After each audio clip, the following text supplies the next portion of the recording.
Hello dear students, welcome back to organised knowledge channel. और आज की जो वीडियो है उसमें डिस्कस करेंगे worksheet number 36 for class 8th सामाजिक विज्ञान की बच्चों ये वर्कशीट है जो आपके लिए 15 दिसंबर 2021 के लिए शेड्यूल की गई है। आज की जो वर्कशीट है स्टूडेंट्स उसमें पाठ 9 राष्ट्रीय आंदोलन का संगठन 1870 के दशक से 1947 तक ये चैप्टर हमारा कंटिन्यू रहेगा। वर्कशीट शुरू करने से पहले प्लीज़ चैनल को सब्सक्राइब कर दीजिए, बेल आइकन को भी प्रेस कर लो ताकि आपको आने वाली वीडियोस की नोटिफिकेशन वो समय से मिल जाए। देखिए आज की वर्कशीट में क्या दिया गया है। सविनय अवज्ञा आंदोलन की ओर। तो असहयोग आंदोलन जो है वो खत्म होने के बाद गांधी जी के अनुयायी ग्रामीण इलाकों में रचनात्मक कार्य शुरू करने पर जोर दे रहे थे। असहयोग आंदोलन खत्म हो चुका था। उसके बाद जो चित्तरंजन दास थे, मोतीलाल नेहरू जैसे जो मुख्य नेता थे, उनकी दलील थी कि पार्टी को परिषद चुनाव में हिस्सा लेना चाहिए, कि ज़्यादा से ज़्यादा परिषद चुनाव में हिस्सा लेंगे और ज़्यादा से ज़्यादा अगर हमारे लोग सरकार में जाएंगे तो वो अपनी जो मांगे हैं उनको मनवा सकते हैं। ऐसा उन लोगों का सोचना था। तो उनको ज़्यादा से ज़्यादा परिषद चुनाव में हिस्सा लेना चाहिए और परिषदों के माध्यम से सरकारी नीतियों को प्रभावित करना चाहिए। भारतीय कम्युनिस्ट पार्टी और राष्ट्रीय स्वयंसेवक संघ जो है उसकी स्थापना इस दशक की मध्य की दो महत्वपूर्ण घटनाएं थी। एक तो भारतीय कम्युनिस्ट पार्टी बनी थी और एक राष्ट्रीय स्वयंसेवक संघ जो है उसका यहाँ पर जो है क्या हुआ था, निर्माण हुआ था। उसी दौरान क्रांतिकारी राष्ट्रवादी भगत सिंह भी सक्रिय थे। इस दशक के आखिर में कांग्रेस ने पूर्ण स्वराज का प्रस्ताव पारित किया। जवाहरलाल नेहरू की अध्यक्षता में 1929 में पारित किए गए इस प्रस्ताव के आधार पर 26 जनवरी 1930 को पूरे देश में स्वतंत्रता दिवस जो है वो मनाया गया। पूर्ण स्वराज अपने आप आने वाला नहीं था, तो केवल प्रस्ताव पास करने से पूर्ण स्वराज आने वाला नहीं था, या केवल जो है प्रस्ताव पास होने पर स्वतंत्रता दिवस मनाने का मतलब ये बिल्कुल भी नहीं था कि देश आज़ाद हो गया, पूर्ण स्वराज हमें मिल गया।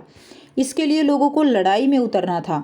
1930 में गांधी जी ने ऐलान किया कि वह नमक कानून तोड़ने के लिए यात्रा निकालेंगे।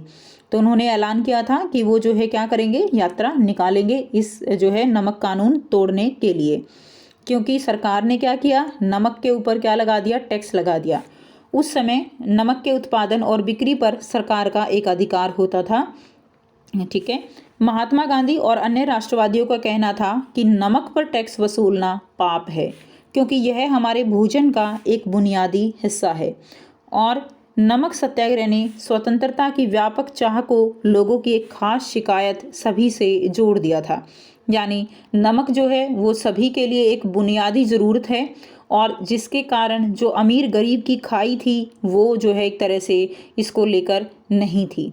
इसको लेकर इसी तरह अमीर और गरीबों के बीच जो है मतभेद पैदा नहीं होने दिया, और सभी ने जो ये आंदोलन था इसके साथ लोगों को जोड़ दिया, चाहे वो गरीब है चाहे वो अमीर था।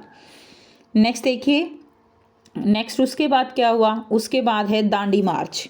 गांधी जी और उसके अनुयायी साबरमती से 240 किलोमीटर दूर दांडी तक पैदल चलकर गए और उन्होंने वहां तट पर बिखरा नमक इकट्ठे करते हुए नमक कानून का सार्वजनिक रूप से उल्लंघन किया। तो उन्होंने जो वहाँ पे नमक बिखरा हुआ था, आप चित्र में भी देख पा रहे हो, 240 किलोमीटर दूर जो है दांडी साबरमती से वो पैदल चलकर गए थे और वहाँ पर उन्होंने नमक कानून का सार्वजनिक रूप से उल्लंघन किया था। उन्होंने पानी उबालकर भी नमक बनाया। इस आंदोलन में किसान, आदिवासी और महिलाओं ने बड़ी संख्या में भाग लिया था। नमक के मुद्दे पर एक व्यावसायिक संघ ने पत्र प्रकाशित किया। सरकार ने शांतिपूर्ण सत्याग्रह आंदोलन को बर्बरतापूर्ण कुचलने का प्रयास किया था। यानी आंदोलन शांतिप्रिय था, लेकिन सरकार ने उसे बर्बरतापूर्वक जो है कुचलने के लिए प्रयास किए। हजारों क्रांतिकारियों को जेल में डाल दिया गया। भारतीय जनता के साझा संघर्षों के चलते आखिरकार 1935 के गवर्नमेंट ऑफ इंडिया एक्ट में प्रांतीय स्वायत्तता का प्रावधान जो है वो कर दिया गया।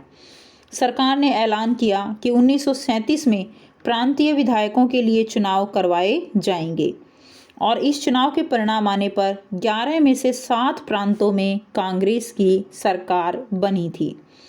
प्रांतीय स्तर पर 2 साल के कांग्रेसी शासन के बाद सितंबर 1939 में दूसरा विश्व युद्ध जो है वो छिड़ गया था। उसके बाद देखिए, हिटलर के प्रति आलोचनात्मक रवैये के कारण कांग्रेस के नेता ब्रिटेन के युद्ध प्रयासों में मदद देने के लिए तैयार थे और इसके बदले में वे चाहते थे कि युद्ध के बाद भारत को स्वतंत्र कर दिया जाए। तो हिटलर के प्रति जो आलोचनात्मक रवैया था उसके कारण कांग्रेस के नेता जो है वो ब्रिटेन के युद्ध प्रयासों में मदद के लिए तैयार तो हो गए, लेकिन वो लोग चाहते थे कि जैसे ही जो दूसरा विश्व युद्ध है वो ख़त्म हो तो उसके साथ ही भारत को स्वतंत्र भी कर दिया जाए। अंग्रेजों ने यह बात नहीं मानी और कांग्रेसी सरकारों ने विरोध में क्या किया, इस्तीफा दे दिया। उसके बाद आपको यहाँ पर 4 जो है प्रश्न दिए गए हैं, ठीक है, जिनके आंसर हम 1 बाय 1 डिस्कस करेंगे। पहला प्रश्न है, कांग्रेस के कुछ नेता चुनाव में भाग लेना क्यों चाहते थे? तो कांग्रेस के कुछ नेता चुनाव में इसलिए भाग लेना चाहते थे क्योंकि चित्तरंजन दास और मोतीलाल नेहरू जैसे अन्य नेताओं की दलील थी कि पार्टी को परिषद चुनाव में हिस्सा लेना चाहिए और परिषदों के माध्यम से सरकारी नीतियों को प्रभावित करना चाहिए। तो इसी दलील के चलते कांग्रेस के कुछ नेता जो है वो चुनाव में भाग लेना चाहते थे। नेक्स्ट देखिए, प्रश्न 2 है, पूर्ण स्वराज का प्रस्ताव कांग्रेस ने कब पारित किया और उसके अध्यक्ष कौन थे? पूर्ण स्वराज का प्रस्ताव कांग्रेस ने दिसंबर 1929 में पारित किया और उस समय कांग्रेस के अध्यक्ष पंडित जवाहरलाल नेहरू थे। ठीक है, नेक्स्ट देखिए, प्रश्न 3 है, गांधी जी ने ब्रिटिश सरकार से लड़ने के लिए नमक को क्यों चुना? तो नमक को किस लिए चुना था?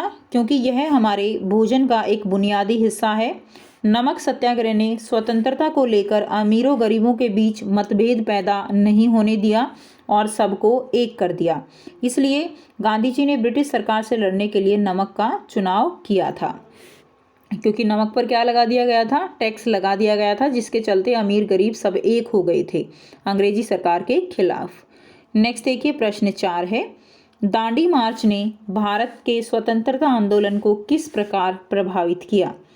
तो देखिए, भारत के इतिहास में महात्मा गांधी की एक यात्रा ने बदलाव की ऐसी आंधी चलाई कि उसने पूरे भारत में अंग्रेजों के विरुद्ध जन संघर्ष का व्यापक आंदोलन खड़ा कर दिया।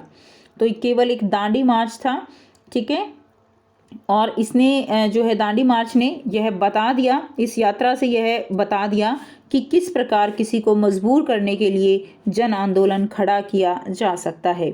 और ये आंदोलन अपने आप में ही आप कह सकते हो कि बहुत ही सफल आंदोलन था।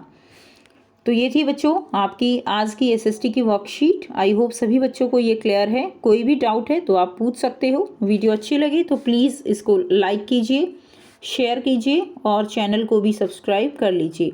सो थैंक्स फॉर वॉचिंग स्टूडेंट्स। मिलते हैं नेक्स्ट वीडियो में नेक्स्ट वर्कशीट के साथ। Take care, bye bye.